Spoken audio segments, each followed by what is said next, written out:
Hello and welcome to the lunch edition of MBC News. You're with me, Opile Kaisa. The headlines. President Professor Arthur Peter Mutharika appoints new members of the Judicial Service Commission. Government issues a safety alert to Malawians living in or traveling through South Africa following reports of increasing attacks on foreign nationals. In Malawi to roll out joint polio vaccination campaign with neighboring countries.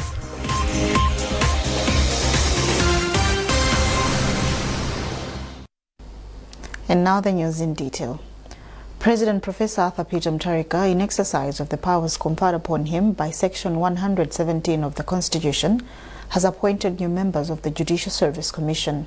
According to a statement from the Office of the Chief Secretary, the appointed members are as follows: the Chief Justice, who shall be the Chairman of the Civil Service Commission, the Solicitor General, Justice Ofra Dorothy Kamanga, SC, Justice of the Malawi Supreme Court of Appeal, Justice Violet Palikena Chipao, Judge of the High Court, Her Worship Ellen Japita, Senior Resident Magistrate, Mrs. Edith Chikagwa, Staff Member of the Judicial Service, Patrice Sinkono, SC, Chikosa Banda, Dr. Rabia Hanif, and Victor Chagunyuka Mhango. Meanwhile, the Director of Communication in the Office of the President and Cabinet, Focus Maganga, has confirmed the statement. The statement further indicates that these appointments are with immediate effect. 12,500 hectares of land across the country has been earmarked for irrigation to boost food security and economic growth. Minister of Agriculture Rosa Fachimbilizi said this in Mzuzu during a review meeting for irrigation officers drawn across the country. Mbilizi said the DPP manifesto prioritizes irrigation farming as a way out of the country's chronic food shortage. George Mukandawere has filed this report. According to the minister, the program involved the renovation of existing schemes, construction of new irrigation facilities, and provision of technical support to farmers. Mbilizi further highlighted that the initiative aligns with government's long-term vision of making agriculture a key driver of economic growth. In this country, we have a lot of water.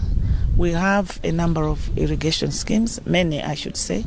But then at the end of the day, you saw what happened last year.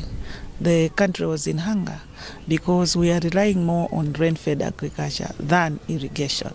And that's a big question which we have to answer as a ministry and as irrigation department. So I was challenging the participants, my colleagues in the irrigation departments, to take this as a big challenge because this is at the center of the agenda of the DPP manifesto. Irrigation is at the core of agricultural development in our agenda. She has since condemned the previous administration for abusing funds that Ntola Ilola irrigation scheme in Ikaronga. This is a project that was under the Green Belt Authority, and apparently there is fraud in that project, so it didn't go as good as we wanted it to be, but we are following up. The previous government did a very bad job in as far as Ntola Ilola and other Greenbelt projects are concerned, and that's why maybe in as far as irrigation is concerned, we are lagging behind. But this government will make things different, will change a lot of things. A lot of things will come right. Our vision is very clearly stated in our manifesto. In the next 5 years, within the 5 years of the DPP and Professor Arthur Peter Mutharika as president, we want 12,500 hectares of irrigatable land that is very well irrigated, commercialized, and fully mechanized. And that will happen. A participant at the meeting, Chisuse Imani, who is Chief Irrigation Officer for Machinga Irrigation Division, says the country has a lot of potential to transform the agriculture sector. I'm very confident that capacity is there for us to develop irrigation infrastructure, manage it, and together with farmers coordinate to ensure that we produce and supplement the national food basket. Government has since pledged to work with development partners, private sector, and local communities to ensure successful implementation of irrigation expansion drive. George Nkandawire, MBC, Mzuzu. The Malawi government has issued a safety alert to its citizens living in and traveling through South Africa following reports of increasing attacks on foreign nationals. In a public advisory dated 5 May 2026, the Malawi High Commission in Pretoria and the Malawi Consulate General in Johannesburg say they have received disturbing reports of rising violence in some areas. Ruth Chinangwa has the details in this report. In a public statement dated 5 May 2026, the Malawi High Commission in Pretoria and the Malawi Consulate General in Johannesburg say they have received disturbing reports of rising violence in some areas. The Malawians living in or traveling through that country are being urged to stay alert, as well as take precautionary measures such as carrying valid identification documents, including passports or permits, avoid crowded areas, demonstrations and marches, and any places showing signs of unrest, and limit their movements, especially in high-risk areas. Meanwhile, the Malawian mission in South Africa says it is closely monitoring the situation while also remaining in constant touch with the Malawi government regarding the situation. Recently, a video has been viral on social media on a Malawian national resisting xenophobic threat from South African nationals. The Department of Road Traffic and Safety Services says it has stepped up efforts to engage various stakeholders in traffic management to ensure more accurate recording of road accident data in the country. Speaking to MBC, Director of Road Traffic Services Regional Road Traffic Officer for the South, Malaliso Gunsaru, said the initiative will, among other things, strengthen the country's road safety interventions. Meanwhile, the department has urged all key stakeholders to take a collective responsibility in reducing road accidents across the country. Our reporter George Banda speaks to Gunsaru. In terms of road accident occurrence in general, there was 2 very sad categories, meaning that last year we did well with 2 very sad, but we can do far much better than that. The issue is that of collective responsibility. In terms of fatalities, those who died, there were about 402 pedestrians who died out of the total of 1,033 people. Most of them are hit when they are crossing the roads, meaning that in terms of collective responsibility, if pedestrians, drivers, passengers take a role in safety, the stakeholders in traffic management currently would say, in terms on the government side, would be the Road Traffic Directorate and the Traffic Police. But we are saying that we also need to involve other stakeholders like the insurance companies, the hospitals also who are part of government, because they also maintain some data of what accident fatalities. So if we work collectively, it means that you will have closer to accuracy statistics on road traffic accident and have important information in terms of data which will offer people evidence for interventions on safety in Malawi. 17 Malawians have died in a bus accident in Zimbabwe, while several others have been injured.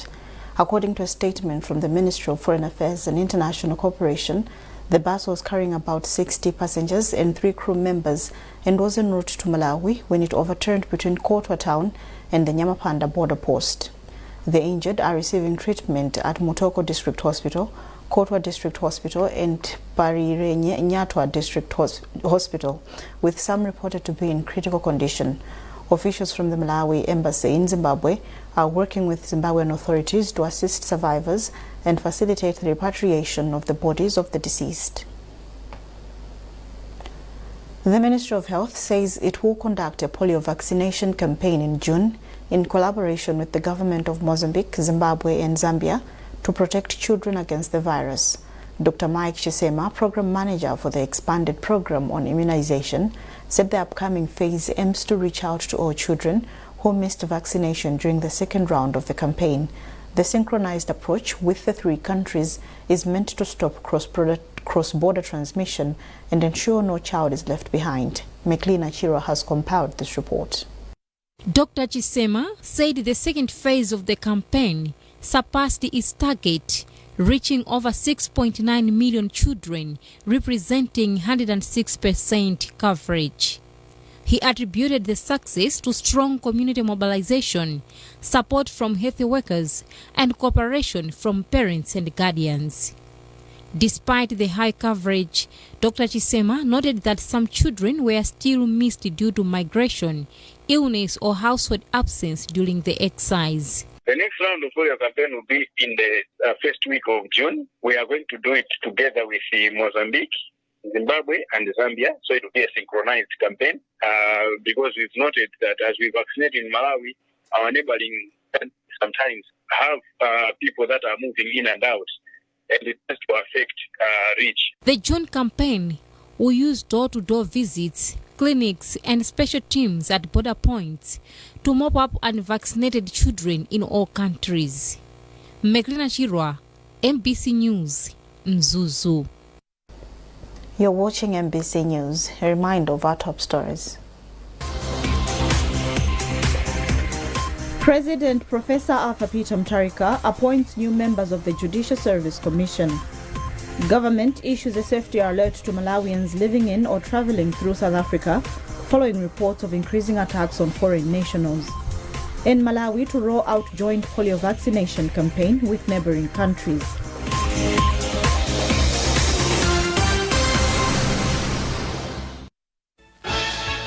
Something big is coming on NBC. Not what you've seen before. A new force is about to hit the road.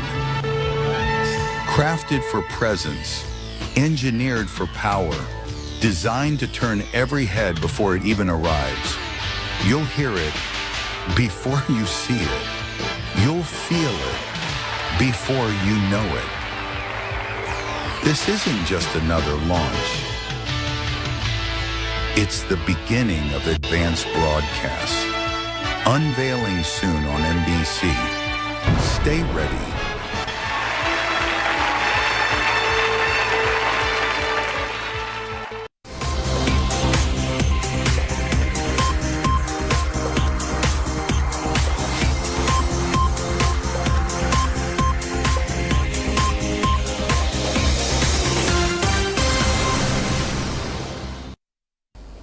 Welcome back.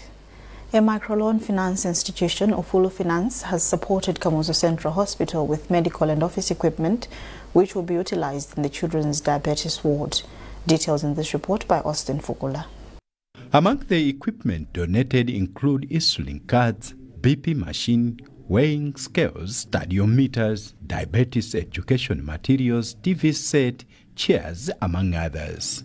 One of the directors at Ufulu Finance, Bishop Mary Nkosi, says the organization felt duty-bound to exercise its social corporate responsibility by donating to the hospital, explaining challenges she faced at the facility with her granddaughter, who is diabetic. I approached the company and said, how can you assist from your social, corporate social responsibility policy? And they were able to support with a sum of 15 million kwacha to purchase items according to the demands of the clinic. They had to contact the matron Rita Banda, who outlined their needs. There are many, but the few that the company could support were the vital items. Director General for Kamuzu Central Hospital, Dr. Amos Nsekandiana, has commended Ufulu Finance for the gesture. Dr. Nsekandiana states that the quest to provide quality health care services needs more corporate support like what Ufulu Finance has demonstrated. When we talk about management of diabetes in general, the most important aspect in the pillar of management is diabetes education. And they have provided materials for diabetes education. We have got a nice TV. We have got some messaging that are going through those TVs, and our children will be able to hear those messages over and again, which is going to ring a bell even better and make them remember the messages. According to Dr. Nsekandiana, at least 260,000 children have diabetes across the country. Austin Fukula, MBC News, Lilongwe. Minister of Social Welfare Mary Navicha has pledged to assist people that survive on scavenging from Area 38 dump site in Lilongwe. While such people depend on the site for survival, They are often exposed to serious health hazards and dangerous environments. Our reporter Lonjezo Msodoka spent time at the site speaking to some of the residents to understand their experiences, needs, and what hopes they hold for the future. Walking through Area 38 dump site in Lilongwe, one witnesses how busy the place is. As vehicles arrive to dispose waste, people, especially men and children, rush toward them, hoping to recover something of value, such as plastic bottles and scrap materials to sell, or even food. For many, this is more than just a place of work. It is a home. Shelters stand as proof of resilience, while every day is a struggle for survival. Fanizo Golombe, aged 38, says he has spent most of his life at the dump site, explaining that due to hardships and poverty, he was forced to start scavenging at a young age. He says over time, going to the site became a normal part of his life. He adds that although some people say one can contract diseases from the place, he does not agree, arguing illnesses can occur anywhere. It is not true that there are diseases here. My life is full of challenges. I started coming to this dump site when I was a young boy. Since then, I've been collecting plastic bottles and other materials to sell for income. I use the money to buy maize flour and other necessities to support myself. Kingsley Chipangano, aged 23, told this reporter that he dropped out of school in Standard 6 and began going to the dump site in 2018 due to lack of opportunities and support. Chipangano expressed a willingness to leave the dump site if he secures any form of employment. We collect plastic papers, bottles, cartons, and many other items. We sell them to earn a living. But if well-wishers could help me find a job, I would be very happy, because dump sites are not places for people to live. We are here because we have no other options in our communities.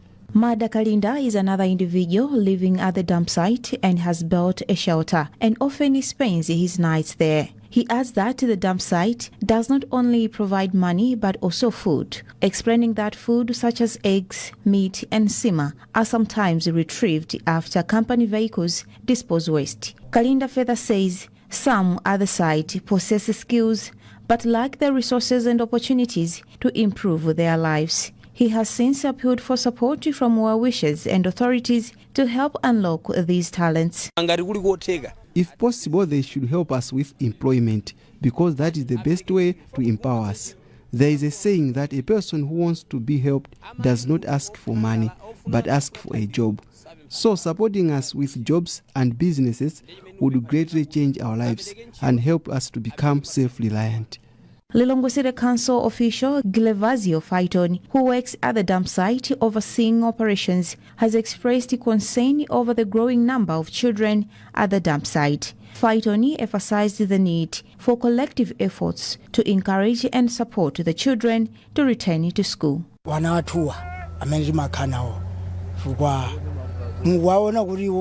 Many children abandon school and come here to collect different items. They need encouragement and support so that they can have a chance to a better future.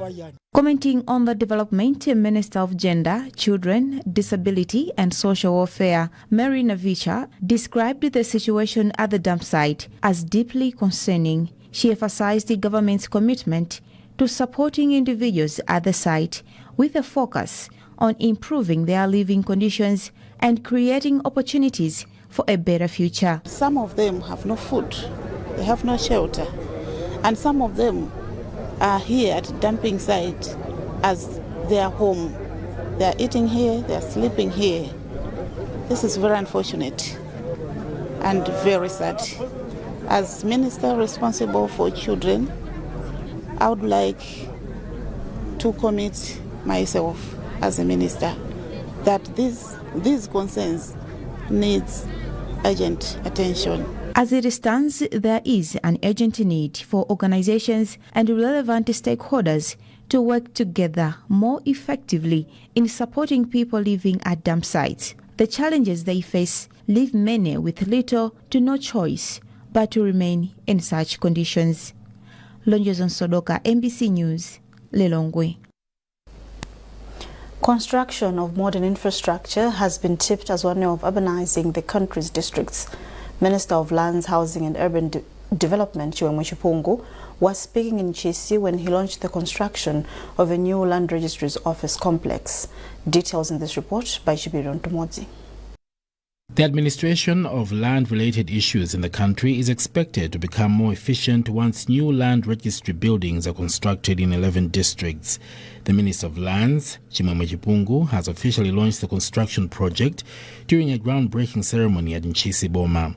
Chipungu says the project is important because Malawians will no longer have to travel a long distance to cities to process land-related issues. This is a very important building office which will all cater for the disputes that has been happening in the districts pertaining land issues, but also it will minimize the cost of people traveling to either Mzuzu, Lilongwe, Blantyre to seek assistance from our head office. So it is a very important and strategic building that would handle all land registries here in the district of Nchisi. The minister says government is grateful for the World Bank's support for the project and sees the project expanding to all districts of the country. We have had a donation of funds from World Bank. We have started with 11 districts. We hope that we'll cover all the districts. This is just a pilot phase, but we're going to move into phases that all districts should have land registry offices. Other new land registry offices will also be constructed in Lilongwe, Salima, Ncheu, Mangochi, Palombe, Jiradzulu, Mwanza, Nenurumpi and Karonga. The project is funded by the World Bank through the Agriculture Commercialization ACCOM 2 project. Jepidom Tumodzi, MBC News, Nchisi. And now in sports, Faithland Private Secondary School says introducing more draft competitions in Malawi can help players in critical thinking. The school's deputy director, Eliam Kamanga, said this at Ikwendeni in Mzimba district during a draft bonanza organized by the school. Rodoviko Nyirenda has filed a report read by Musasi Cheo. Speaking during the opening of the tournament, Kamanga said they organized the event as one way of keeping players active. He also appealed to companies and well-wishers to start sponsoring draft competitions in the country to help develop the sport. There are many people who play draft in Malawi, but there is not much sponsorship. Yet it's one of the games that help a lot of people to relieve stress. It helps a lot of people to find something to do. So it's very important for other people even to come in and sponsor this game. Chairperson for Ikwendeni Stars, Alfred Jovu, commended the institution for organizing the tournament, saying it has helped to bring teams together. We are privileged to host the team. So we are happy because we have gained some skills. Chairperson for Area 1B CDC, the tournament winners, Andrew Kacheche, said the competition has greatly improved their playing skills. As a team, it has tested our strengths. Of course, we used to play with our friends, other friends around Mzuzu, but this time we have extended our tentacles. We have moved out of Mzuzu city, though Ekwendeni is also part of Mzuzu city, but then it's remote at least. So with this, it has shown that we are really giant. We are not just staying idle there. What we are doing, it shows strength. Recently, the Malawi National Council of Sports urged associations of lesser-known sports such as draft and bow to promote and popularize the games. Area 1 BCBC won the tournament by 144 points, while the runners-up Ikwendeni Stars got 58 points and went away with 350,000 kwacha and 150,000 kwacha respectively. NBS Bank has increased sponsorship of the second TIA division to 530 million kwacha. The inaugural edition in 2025 was pegged at 320 million kwacha. NBS Bank Head of Marketing, Frank Magombo, says the financial institution is excited to kickstart the second season of the league and impact lives beyond the football grounds. Us as NBS Bank, your clearing bank, we're very excited about the second season of National Division League and our contribution of 530 million, almost half a billion is an exciting news that we have today, and it reflects our commitment towards community development, and more specifically around football. This is based on our experience of season one. Season one was a very great experience for us as a bank. We engaged with a lot of customers, but over and above the great stories we've heard this morning, or rather this afternoon, about the transformation we've seen from the different players and teams that have, or rather that participated in first season, is what has inspired us to continue with the sponsorship for second season with 530 million. Farm Executive Member Daudi Mtantiko has held the bank for an increase and has however pledged to safeguard the competition to benefit the targeted teams. We are very delighted. My president, Mr. Fritu Luhaya, is also very, very delighted for NPS, a caring bank, which has shown that indeed it's a friend, it's a partner in football. So we are very pleased to have NPS back in the second season. And we are pleased and very happy to hear that even the sponsorship has been increased to 530 million, over $500 million. And the football fans out there must know that half of that figure is going back to the teams. Each team in this season is going to have almost 20 million out of the 530 million that has been given to this particular sponsorship. Well, that item concludes this edition of MBC News. A reminder of our top stories before we leave. President Professor Arthur Peter Mutharika appoints new members of the Judicial Service Commission. Government issues a safety alert to Malawians living in or traveling through South Africa following reports of increasing attacks on foreign nationals. In Malawi to roll out joint polio vaccination campaign with neighboring countries.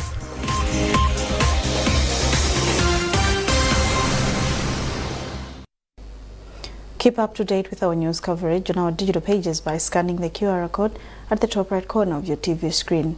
You are with me, Upile Kaisa. Thanks for watching. Good afternoon.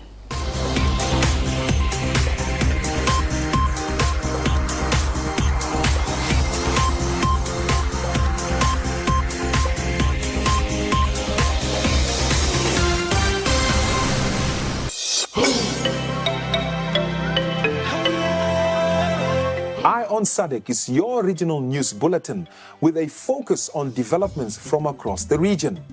Stay informed with the latest news from the SADC sphere, from political updates to economic trends, social issues and community stories. We bring you the news that matters. Get comprehensive coverage, in-depth reporting and a clear look at events shaping Southern Africa. Join us Monday to Friday at 10 o'clock in the morning. Only on MBC. Sabara ino mu program ya Woman Talk. Kodi anthu amalowera njimbanja makamaka masiku ano. Zifukwazo zilipo zosiyana-siyana. Ena mwina basi amangokhala kwena kuti akulowa kuti ndikapeze pokhala. Anthu akulira Jeni. Anthu akumenyedwa tu manyumba amwe amalira ngati ng'ombe. Pressure imafikira munthu kuti sakudzi